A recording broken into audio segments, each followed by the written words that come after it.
የመከላከያ ሰራዊት ጽምዶ በተባለው ቡድን ላይ ለዲፕሎማቲክ ማህበረሰቡ መግለጫ ሰጥቷል። በዚህም መግለጫው ከባድ ማስጠንቀቂያ አሰምቷል። ማንኛውም እርምጃ ለመውሰድ ዝግጁ ነን ሲልም መከላከያ ሚኒስትር ገልጿል።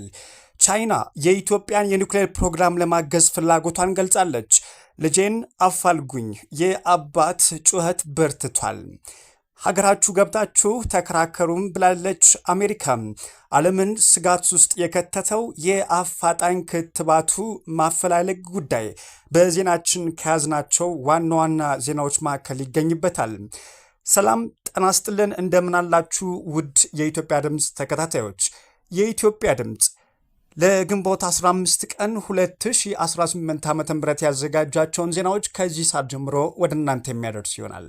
ከዜናዎቻችን ጋር አብራችሁ ትሆኑ ዘንድ በአክብሮት ጋብዘናል። ቅዳሜ ወዳደረግነው ዜናችን አልፈናል። ቻይና የኢትዮጵያን የኒውክሌር ፕሮግራም ለማገዝ ፍላጎቷን ገለጸች።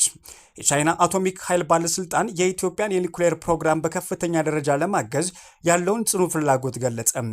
ይህ ይፋ የሆነውም የኢትዮጵያ ኒውክሌር ኃይል ኮሚሽን ኮሚሽነር ሳንዶካን ደበበ በቻይና የአቶሚክ ኤነርጂ ባለስልጣን ምክትል ሊቀመንበር ሊቺንግ የተመራውን ከፍተኛ የልዑካን ቡድን በቢሮአቸው ተቀብለው ባነጋገሩበት ወቅት ነው።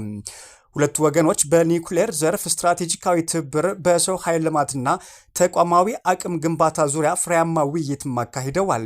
በተጨማሪም በሀገራቱ ዘላቂ የኒውክሌር ኃይል ማዕቀፎችን ለመዘርጋት በሚረዱ የፋይናንስ ስትራቴጂክና የቁጥጥር ደረጃዎች ላይም ዝርዝር ምክክር መደረጉን የኢትዮጵያ ኒውክሌር ኃይል ኮሚሽን አሳውቋል። የኢትዮጵያ ሀገር መከላከያ ሰራዊት ጽምዶ በተባለው አዲስ እንቅስቃሴ አማካኝነት የኢትዮጵያን ሉዓላዊነት ለመጋፋት የሚደረግ ማንኛውም ሙከራ ቢኖር ሊወሰድ ስለሚችለው እርምጃ በአዲስ አበባ ለሚገኙ የዲፕሎማቲክ ማህበረሰብ አባላት ማብራሪያ መስጠቱን አሳውቋል። በመከላከያ ሚኒስቴር የውጭ ግንኙነትና ወታደራዊ ትብብር ዳይሬክተር የሆኑት ሜጀር ጀነራል ተሾመ ገመቹም ለኢትዮጵያ ብሮድካስት ኮርፖሬሽን በሰጡት ቃለ ምልልስም ይህንን ሐሳብ መሬት ላይ ለማውረድ የሚደረግ ማንኛውም ጥረት ከመንግስት ከባድ እርምጃ እንደሚያስከትል አስጠንቅቀዋል። ሜጀር ጀነራሉ ጽምዶን የፈርዖን ቀንበር በተሸከሙ ኢትዮጵያውያንና በአካባቢው ባሉ ጥቂት ስብስቦች የተፈጠረ ጸረ ሉዓላዊነት እንቅስቃሴ ሲሉም ገልጸውለታል። እንደ ዳይሬክተሩም ማብራሪያም መንግስት በአዲስ አበባ ለሚገኙ የዲፕሎማቲክ አባላትና የወታደራዊ አታሼዎች ጉዳዩንና የኢትዮጵያን አቋም በይፋዊ መስመሮች ለማስረዳት ሰፊ ጥረት አድርገዋል። ይህ ማብራሪያ ያስፈለገበት ዋነኛ ምክንያትም ወታደራዊ አታሼዎች ለአምባሳደሮቻቸውና ለሀገሮቻቸው መንግስታት ቁልፍ የመረጃ ምንጭ በመሆናቸው መሆኑም አንስተዋል። ማንም አካል ይህንን ሐሳብ ተግባራዊ ለማድረግ ቢሞክር የኢትዮጵያ መንግስት የሚሰጠውን ምላሽ አስቀድመው እንዲረዱት ፈልገን ነው በማለት ሜጀር ጀነራሉ ተናግረዋል። ነገር ግን የማንንም ፍቃድ ሳንጠይቅ ትልቅ እርምጃ መውሰድ የሚጠይቅ ሁኔታ ቢፈጠር እንኳን ወዳጆቻችንና አብረውን የሚሰሩ አካላት መነሻ እንዲረዱት ማድረግ አስፈላጊ ነውም ብለዋል። ከዚህ ጋር ተያይዞ የውጭ ጉዳይ ሚኒስትርም ተመሳሳይ የዲፕሎማሲ ስራዎች እንደሚሰራም ያላቸውን እምነት ገልጸዋል። ምንም እንኳን የጽምዶ እንቅስቃሴ በአሁኑ ወቅት ለኢትዮጵያ ሰላምና ደህንነት ቀጥተኛ ስጋት ተደርጎ ባይወሰድም ወደ ተግባር ለመቀየር የሚደረግ ማንኛውም ሙከራ ግን ጥብቅ ማሳሰቢያም ሰጥተዋል። ይህንን ሐሳብ መሬት ላይ ለማውረድ የስንዝር ያህል እንቅስቃሴ ቢያደርጉም እንደ ሉዓላዊ ሀገርና ኢትዮጵያን ሉዓላዊ ለማስጠበቅ አደራ እንደተሰጠው ተቋምም በእሳት ውስጥ እንደገባ ሰም እንደሚቀልጡም እናምናለን፣ እርግጠኞችም ነን ሲሉ ማስጠንቅቀዋል። ይህ ቃለ ምልልስ የተሰጠውም የኢትዮጵያን የተቃዋሚ የፖለቲካ ሰዎች ከሱዳንና ከኤርትራ ተሳታፊዎች ጋር በፖርት ሱዳን ስብሰባ ሲያደርጉ የሚያሳይ ተንቀሳቃሽ ምስል በማህበራዊ ሚዲያ ከተሰራጨ ከጥቂት ቀናት በኋላም ነው ተብሏል። ቪዲዮ ያሰራጨው ከኤርትራ መንግስት ጋር ግንኙነት እንዳለው የሚነገርለት ህምዶና ቲቪ የተሰኘ የዩቲዩብ ቻናል ነው። የሱዳን ግጭት በአፍሪካ ቀንድ አዳዲስ የፖለቲካ ትስስሮችን እየፈጠረ ባለበት በአሁኑ ወቅትም ፖርት ሱዳን የኢትዮጵያ ፌዴራል መንግስትን ለሚቃወሙ ኃይሎች የፖለቲካና የወታደራዊ እንቅስቃሴ ማዕከል እየሆነች መጥታለች። ይህም ቪዲዮ መሰራጨቱም በኢትዮጵያ መንግስት ላይ ያነጣጠረ አዲስ ጥምረት ሊፈጠር ይችላል የሚል ስጋት በባለስልጣናት ዘንድ አሳድሯል የተባለው ከዚህም ባሻገር ሱዳን ኢትዮጵያ በሱዳን ግጭት ውስጥ ተቀናቃኝ ኃይሎች ትደግፋለች ብላ መክሰሷም ኢትዮጵያ ክሱን አስተባብላለች። በሁለቱ ሀገራት መካከል ያለው ውጥረትም ይበልጥ አባብሶትም ከርሟል።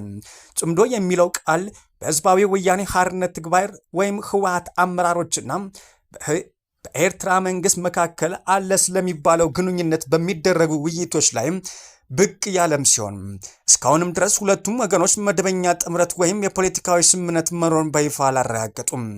በጠቅላይ ሚኒስትር አብይ አህመድና በኤርትራው ፕሬዝዳንት ኢሳያስ አፈወርቂ መካከልም እንደ አውሮፓውያን አቆጣጠር በ2018 ተደርጎ የነበረውን የሰላም ስምምነት ተከትሎ ሞቆ የነበረው የአዲስ አበባና የአስመራ ግንኙነት ከቅርብ ወራት ወዲህ ክፉኛ ያሽቆለቆለ መጥቷል።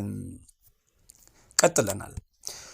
ልጄ በአሁኑ ወቅት የት እንዳለች ማወቅ አልችልም፣ በእጅጉ ተጨንቀናል ሲሉ አባት ተናግረዋል። በሲዳማ ክልል ምስራቃዊ ዞን በእንሳ ወረዳ ዳዬ ከተማ ነዋሪ የሆኑት አቶ በላቸው በቀለም የ12 ዓመት ታዳጊ ልጃቸው አዜብ በላቸው ባለፈው እሁድ ግንቦት 9 ቀን 2018 ዓ.ም ከቀኑ 8 ሰዓት ተኩል ገደማ ታፍና መወሰዷን ለቲግቫ ኢትዮጵያ ገልጸዋል። ወላጅ አባቷ እንደገለጹት ታዳጊዋ ወደ ዳዬ ሻሎም መካነ ኢየሱስ ቤተክርስቲያን እየተጓዘች ባለችበት ወቅት በባጃጅ በነበሩ ሰዎች ታፍና መወሰዷን ተናግረዋል። አቶ በላቸው አክለውም ልጄ በአሁኑ ወቅት የት እንዳለች ማወቅ አልችልም፣ በእጅጉ ተጨንቀናል ሲሉ ስጋታቸውን ተናግረዋል። አባቷ ለፖሊስ ጣቢያ በወቅቱ ጥቆማ ቢያደርሱም አጥጋቢ ምላሽ አለማግኘታቸውን በመግለጽ ቅሬታቸውን አሰምተዋል። በወቅቱ ወደ ዳዬ ፖሊስ ጣቢያ በመሄድ ጥቆማ ብንሰጥም በጊዜው ሊረዱን አልቻሉም። ምሽት 1 ሰዓት ላይ አግኝተናቸው በነበረበት ወቅትም ነገ ጠዋትኑ የሚል ምላሽ ብቻ ሰጥተውናል። በሚቀጥለው ቀን ጠዋት ስንሄድ ደግሞ የፖሊስ አባላት ለክልሉ ፕሬዝዳንት አቀባበል ለማድረግ ወጥተው ስለነበረ ማግኘት አንችልም፣ በማግስቱም ፕሬዝዳንቱ ስለመጡ በሚል በፖሊስ አላገኘንም በማለት ማስረድተዋል። ይህ የፖሊስ መዘግየት ጠላፊዎቹ በቶሎ እንዳይያዙ እድል የፈጠረ መሆኑን አቶ በላቸው ገልጸዋል። ታዳጊዋ አዜብ ከታገተች ዛሬ 5ኛ ቀን ቢሆናትም የፖሊስ የፍለጋ ሂደት በሚፈለገው ፍጥነት እየሄደ አለመሆኑን ወላጅ አባቷ በምሬት ተናግረዋል። አቶ በላቸው በመጨረሻ ፖሊስ ለጉዳዩ አፋጣኝ ትኩረት እንዲሰጥ ጠይቀዋል።